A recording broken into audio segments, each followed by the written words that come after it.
What's going on, people? Gunsblazing back at it again, and there's some duels that devolve into a degenerate no-fest because either one or both players pick up a little too many hand traps at the start. But actually, I kind of like it better like this. Usually it means full combos can't happen from both sides because one side's being stopped. Other player's hand is just full of ashes, so they can't do anything themselves. And so you both have to figure it out with less cards, which usually means a longer duel, and it gets more interactive at the end, even though it was not interactive at all at the start. So here we're already off to a good start. My Roze gets Book of Moon. Then I go Hayate Roze, and then this Roze gets Book of Moon, and he flips over There Can Only Be One. And what that means for us as a Sky Striker player is that we can't really tag out Hayate after. And so I'm just going to use Hayate to send Raye. I don't have a Raye in the grave yet. Give myself some insurance. Then I get MST, then I get Raigeki. Everything I put out there is just getting shot down. Gonna go ahead and chain this Raye and get myself Shizuku. I'm like, you wanna Raigeki me? Then I'm gonna get Shizuku at the end, but nope, we got Ash Blossom preventing my search for Engage, which would have been big. Then I'm like, alright, test me, bro. I'm gonna Nightmare Phoenix, get rid of this There Can Only Be One. He has a negate for that too! He has another negate! But then I'm like, okay, you wanna pop a monster hand trap on my turn when I have triple attack this? Pot of Greed time, but then, oh no! Ref, what do you mean he has another Ash? He has two Ashes, he has Ash Mate, he has Ash Sleeve. Wait, he doesn't have Ash Sleeves, but you know this guy probably owns a body pillow. Anyways, we finally get some justice. We top deck the Jamming Waves. This will allow us to destroy two of his key cards, the Final Battle and the Monster. Then I decided I'm getting in on this Ash fun. I'm gonna assert my dominance with this Ash. But nah, this is a hard meme. Like, the play is to set it so that I can have access code. Because, you know, I can't link climb because There Can Only Be One. So I have to do it this jank way over 2 turns. But anyways, finally, we get access code popping. We have lots of materials in the grave.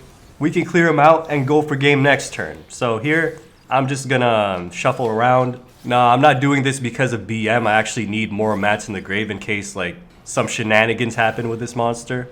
Because I need more link monsters for access code fuel. And it turns out I do need it. After I pop this, another monster comes out. So I'm going to pop that too. And finally, I'm going to hit this guy in the face for lethal. Kind of felt like Yugi when he was using Berserker Soul on Weevil when I shuffled the strikers around. But there you go, a 14 turn tilter. I like those kind of duels though. Anyways, I should mention that this is the deck that I used for my Platinum climb this season. Sky Strikers all the way from Plat 5 to Plat 1. And I think the reason I like it is not just like anime girls, but also the fact that it doesn't really have any bad auto lose matchups. It has some bad matchups, but there's never really a deck that you have no answers for. Usually you have an answer for anything. It's also my first ever deck I built on Master Duel, so I'm getting a little more comfortable with it. Gonna use a Raye Battle Phase tag out to get the extra attack in. Gonna drop Engage with Hayate, use Kagari to retrieve it. Then I'm going to use Engage to pick up Multirole. Lastly, I'm going to tag out into Shizuku, and Shizuku can pick up Widow Anchor, which then I can use in my end phase. And then Multirole can get that back, so I can have Widow Anchor for their turn. Sunya summons himself back, Sunya business, but he doesn't have Numeron Gate or whatever, so it doesn't deal any damage. He wins this little exchange here because he had an answer for my Forbidden Droplet play. But that's just going to get me my Raye tag back up, which goes Shizuku at the end, picks up Jamming Waves, jam both of these. And at this point, we've taken control of the board, so it's just going to be a slow win. He Raigekis though, it doesn't matter, I just get another Shizuku off that and another Engage. And you already know when you're playing Striker, when you have 2 Engages, it's just a feels good, man. Later I'll show you utilizing the other Pot of Greed cards in this deck.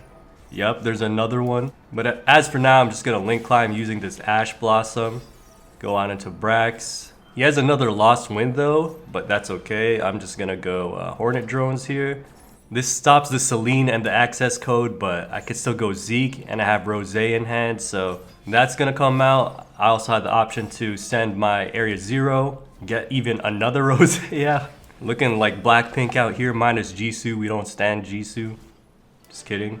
So here's my current list, and I'm just gonna go over the stuff I changed from the last one. So we got one Twin Twister. Overall, I really like this card. It adds a spell to your grave, and it's nice for all the back row decks and Eldliches you'll face. Triple Tactics Talent. I recently pulled one of these, so I decided to try it out, and more often than not, it's gonna be live because of all the monster quick effects, all the monster hand traps people got going on. And usually I'll just go for the Pot of Greed effect, but don't sleep on the hand disruption either. Like, sometimes you can just lock the opponent out of their best play and you gain full knowledge of their hand, so you know exactly how to play around it. Then I also decided to try 3 droplets this time, but honestly I think I'm going to lean more onto more dark rulers, because the problem with this deck is you won't always have a monster to discard with Forbidden Droplet because your monster count is pretty low and you need your monsters to get yourself going. And because you can't drop a monster, that means stuff like Drytrons, Apex, Avian will be able to negate Droplet. I also never ever get to use Underworld Goddess of the Closed World. I don't think this deck has enough monsters or a way to get multiple monsters on board in order to justify running Closed World. So I was thinking probably a second Kaina, which might sound weird, but there's so many games I can remember that the second Kaina would have been the difference between a win and a loss.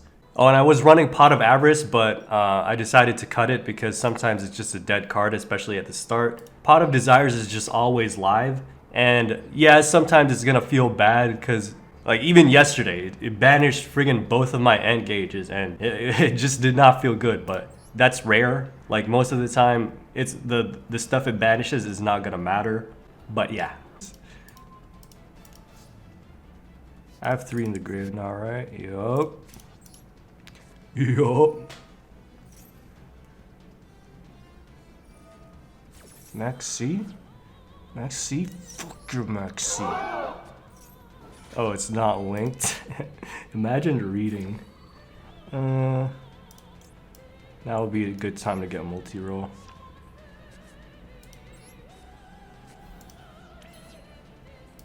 Now would be a good time also to go Kagari. Imagine I go link with it. Cappers.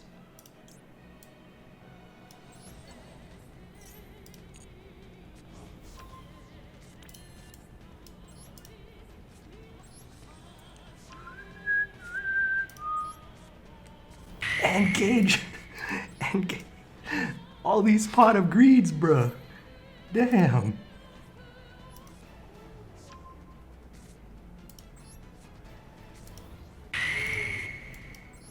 And another one? Damn. So.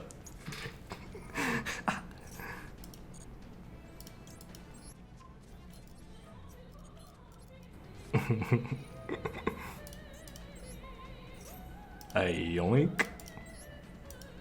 This can go access code, right?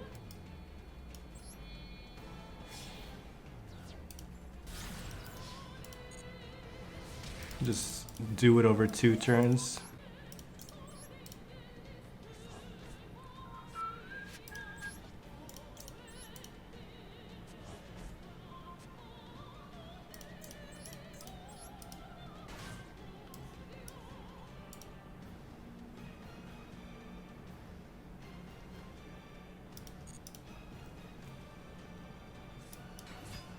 Oh!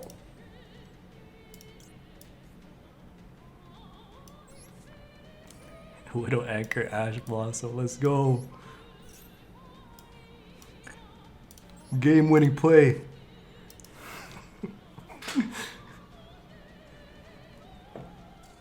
I knew it. Alright, you made it this far, so let me give you a little treat, my boys. This is a duel versus ABC Dragon Buster. Easily the most fun duel I've had in my plat climb, and I fulfill the Yu-Gi-Oh stereotype here of not reading cards. Tried to afterburn this monster, which has B Buster Drake on it, but the enemy girls will have my back. This nice early Multirole is gonna get those stuff back onto the field.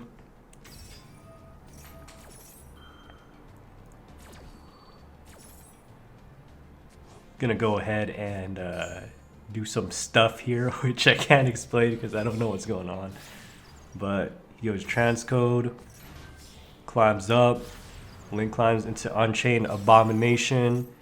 This is gonna be a threat because it can pretty much pop a card every end phase. And he's also going to be going out into ABC Dragon Buster, getting rid of my Multirole. Thankfully, his end phase, he pops drones. And I could just chain that, so nothing lost here. Go on to Kagari. Pick up Multirole. He's going to ABC Dragon Buster. I'm going to Widow Anchor on it. But again, I didn't read. It has another effect. So he's going to use that. Revive a bunch of stuff from the grave. But regardless, I'm still going to get my Multirole. And so we still have a shot at winning this game. Gonna go ahead and play. Oh, by the way, Triple Tactus will be live because he used monster effects on my turn. Here I get punished for my misplay of putting this Multirole in the same column as his Imperm. Finally, it's about time I get punished for my monkey moves. Anyways, Triple Tack picks up Nib and Droplet, so that's nice. Shizuku will pick up Engage at the end. Multirole gets negated, of course. And here, like, he's already got control of the board. He just has to not walk into a Nibiru. But, of course, he's gotta, you know, go all out. Balls to the wall. Multiple summons. So here I'm just toggled on, waiting for him to try to enter his battle phase, and then I'm gonna nib at the last possible second. He's got a nice little self chain going on here of 3. So eventually, he's going to be able to send my Shizuku back to the extra deck, which sucks. But he enters battle phase here, I nib. And thankfully, this nib token isn't so huge. It's on the mid-range of nibs, you know. Not too large, not too small. He actually Book of Moons the nib too. So there goes my 3000 beater.